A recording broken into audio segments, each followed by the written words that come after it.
Hey, everybody, and welcome to another episode. My name is Dana Mantilia. I will be your host, and our guest today is Dominic Vogel. Hello, Dominic. How are you? I'm doing so well, Dana. Thank you so much for having me on the show. Thank you. We finally got together. I Finally get to have an interview. So, why finally. don't you take a minute? Tell us a little bit about you. Sure, Dana. I'm based in Vancouver, Canada, all the way out on the left coast or west coast of the continent here. Been in cybersecurity close to 15 years. I run Cyber SC, which is an advisory firm focusing on small and mid-sized organizations that are struggling with cyber risk leadership. So we work mainly with manufacturing and professional service organizations like law firms and accounting firms, working with business owners, CEOs, CFOs. So we've been doing that close to 8 years. Love what we do. And at the end of the day, we're just trying to make the world a little more secure each and every day, just like you are. Yeah, one little step at a time. And obviously, SMBs, that's a hot topic because I think that they still have a lot of bit of maturing to do, I guess, when it comes to embracing cybersecurity. And that's what we're going to talk about today, right? So today our topic is practical cybersecurity for small and mid-sized business, which is right in your wheelhouse. So our first question is going to be, why should SMBs care about cyber risk? Yeah. There's the why, and then there's the will they. Ends up often being two different things. But I really bring it to this point. Right now we are really in a time of rapid digitization, especially during the pandemic. You had organizations, particularly smaller organizations, which maybe had never really invested heavily in technology since maybe the late 90s. Now all of a sudden, they needed to make things like remote access possible. Maybe they need to have more of a digital presence or storefront.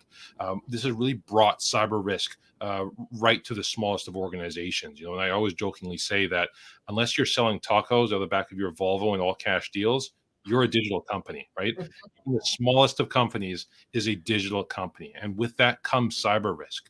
Again, is this going to take time for organizations and SMBs to realize this? Yes, we're very much in a journey here, just like how we try to, get people to realize that smoking was bad for them, right? I mean, here we are, all these years later, and you still have people smoking, even though they know it's going to kill them. So it's a process, it's a journey, but absolutely, SMB, small and mid-sized business owners and executives need to care about cyber risk. It's a risk facing their organization. Mm-hmm. And I think, unfortunately, a lot of them say, well, I'm too small. Nobody cares about my information. What are they going to do with my data?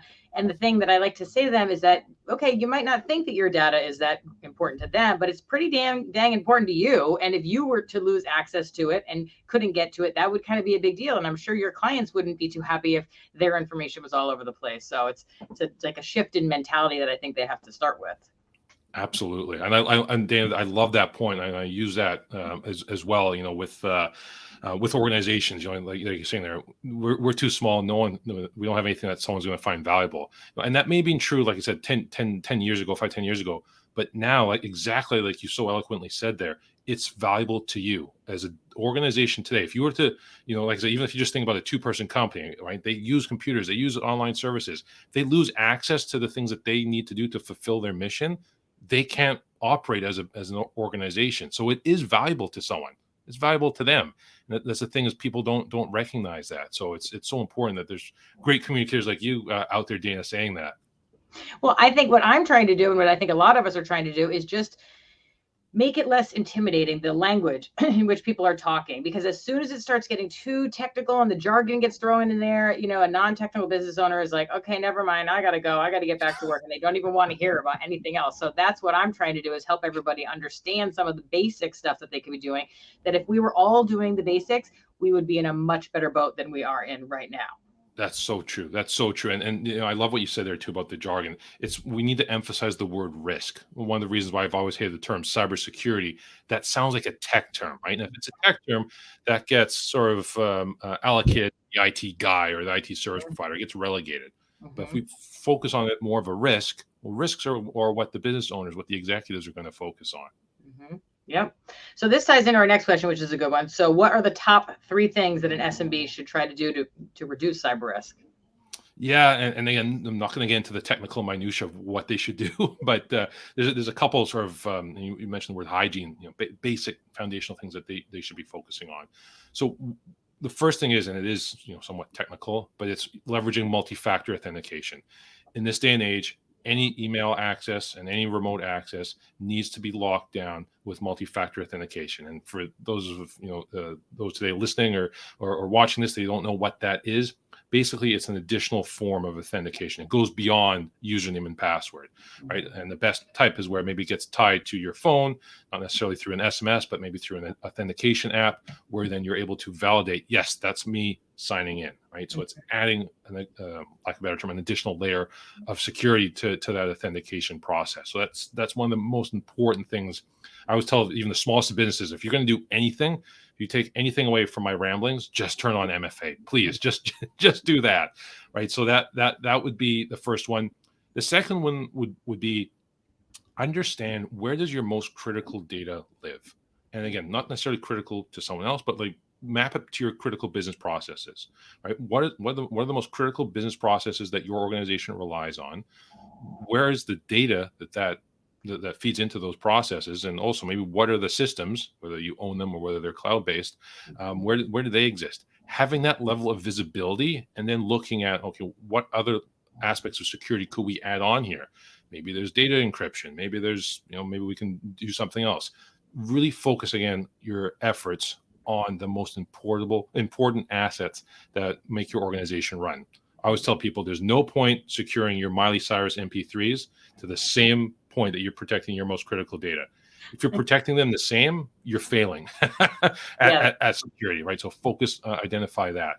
And the third thing would be to, again, if you're relying on this is more so if you're relying on an outsourced service provider, go through a due diligence process, right? Are they taking security seriously, right? Because there's no barrier to entry for organizations to be an IT MSP, right? So, and again, if you're not sure what question to ask, and again, this is going to be a shameless plug, but engage an organization like ours, and we can help hold them accountable. That's a very, very good point, because you're right. There is anybody can say, hey, I have an IT company. I'm an MSP. I'm an MSSP. And for people that don't even know what questions to ask, you don't know if you're talking to someone that's legitimate or not. And it sounds terrible, but you're absolutely right. You want to make sure that whoever's helping you with this knows what they're doing. You wouldn't go to a doctor who's pretending to be a doctor, right? You want to make sure this is like a legit doctor that's going to help take care of whatever's wrong with me. So that's a good point. Another thing I'd like to make sure people know is that they're backing up their data. And when they do back up their data, have they ever looked at a backup? Like, okay, this is what the backup looks like if we ever had to, go to the backup because there was a problem. So that's something too. And to just say, oh yeah, we have a backup process in place. Literally go and check just to make sure, because sometimes people think they do have backups that are working properly, and unfortunately, for whatever reason, a variety of reasons, it's not working properly. So yeah, so true, Dana. Could not agree more. Yep. KTL is a Microsoft Gold partner and a CMMC registered provider organization. Their professional team members represent a variety of backgrounds and industries that will map out and guide you on your road to CMMC compliance. The process starts with a dedicated team of CMMC registered practitioners who understand your specific requirements and are here to help every step of the way. KTL Solutions, delivering tailored solutions so you get the most out of your technology. Visit them today at ktlsolutions.com. Okay, our next question. How are IT MSPs dealing with cyber risk right now? It depends, right? I always jokingly say that IT MSPs are somewhat of a wild, wild west. You have some MSPs that do take security seriously and do take cyber risk seriously, and they make sure that they are demonstrating that to their clients and or to prospects in terms of how they're doing that. Maybe they engage a third party to perform a security controls assessment or audit on them. Maybe they have a security certification, SOC 2 or ISO or what have you. They're able to actively demonstrate that they do take it seriously. But unfortunately, the vast majority of them, and especially those that are serving the truly small businesses in Canada and the US, the majority of them do not take security seriously, or they'll basically say, "Oh, well, we're going to be using this antivirus and this. We're not going to worry about anything else." They're looking at through a very narrowly defined technical lens, but they're doing it ad hoc, right? They're not measuring it against a standard, right? Like CIS or NIST or what have you, right? They're just taking an ad hoc approach. So, in my mind as well, the other reason they're not taking it seriously is that they're not taking the time to communicate risk and what risk management levels or controls are in place to their clients, right? And you used the term earlier, Dana, jargon. The vast majority of IT MSPs, the way that they feel superior about themselves is that to their clients, they will start spitting out an endless stream of technical jargon. And often the businesses on the other side, and they tend to be non-technical business owners or executives, rather than appearing to be foolish and not knowing what they're talking about, they'll just nod their head and say, okay, sure, that sounds good. It's what I refer to as nodding syndrome, right? Like you're just nodding, not really sure what you've just accepted. So sort of to answer that question, I think categorically IT MSPs are failing when it comes to dealing with cyber risk right now. I think there's also a lot of IT companies that a regular person, a regular non-technical person doesn't realize that IT is very different than cybersecurity. So they just dump it onto the IT guy. He's going to take care of all this. And that's not good too, because when something goes down and everyone's looking at each other, the IT company is definitely going to be looked at as, well, we thought you were taking care of this. And that's not fair for the company to do that. But unless these things are spelled out and you actually have a conversation with your client and say, this is what we do cover, this is what we don't cover. If something should happen, you would be responsible for this. We cannot be responsible for, an employee who has had no training, who's, clicking on something and you don't have any kind of phishing or email scanning or whatever. Protection going in place. So that's something to make sure IT is different than cybersecurity and that you talk to your clients about that. Absolutely. I love the word you mentioned there, Dan, about assumptions, right? There's a lot of assumptions on both sides, right? Especially, and we see this with a lot of businesses where they'll just say, oh, our cybersecurity, our IT service provider deals with that. They own that, right? And they in their mind, that's completely owned by them. So if there's a breach, it's on them, right?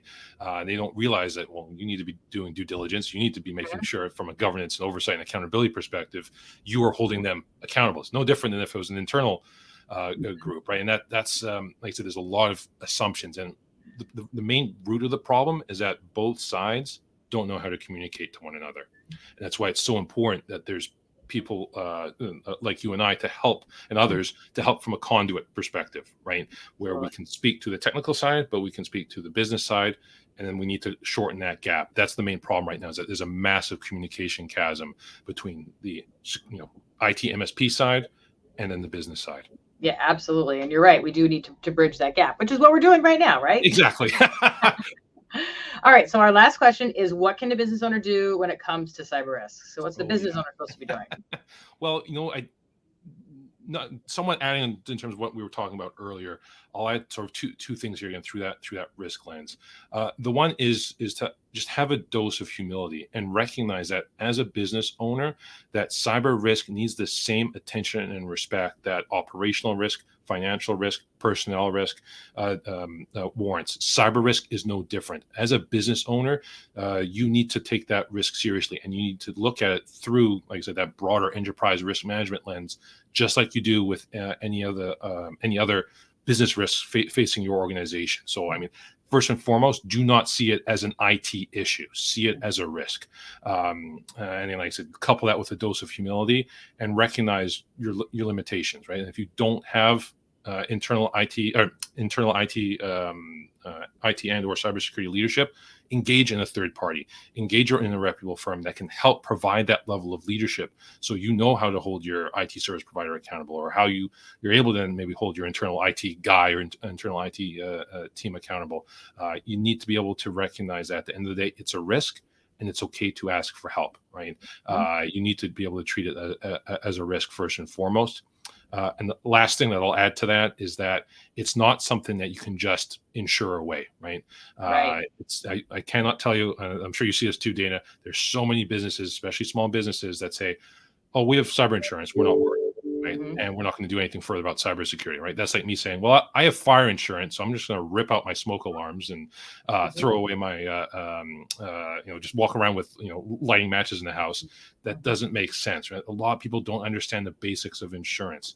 It's not a monopoly get out of jail card, right? It is for you to use in the event after you have taken the inherent risk and taking active steps to reduce that. And then you're able to insure against that residual risk. And a lot of people, we've seen this from a lot of small businesses, where they'll call us and they'll say, well, we had insurance. We got hit by ransomware, and then the insurance company came and saw that we weren't doing anything around cybersecurity, and now our insurance is null and void. Mhm. I was like, well, probably should have called us before. But that's again, there's a lot of misperceptions around cyber insurance. Cyber insurance is not a fail-safe, right? It is a risk management tool. Absolutely. And also what's happening with the cyber liability insurance is that they're raising the bar to what the requirements are. Even going back, not even 5 years, let's say 3 years, pretty much you just signed, oh yeah, here's your cyber liability insurance policy, and not a lot of requirements. Well, now because the ransomware attacks are going so crazy and the premiums are going up, the insurance companies are now saying, well, wait a minute here. You have to, what are you doing? We want to talk to your IT people. We want you to take this checklist and all this stuff to make sure that you're actually doing that. Because you're right. That's what was happening. They were showing up and no one was doing anything because they're like, here's our insurance policy. And we're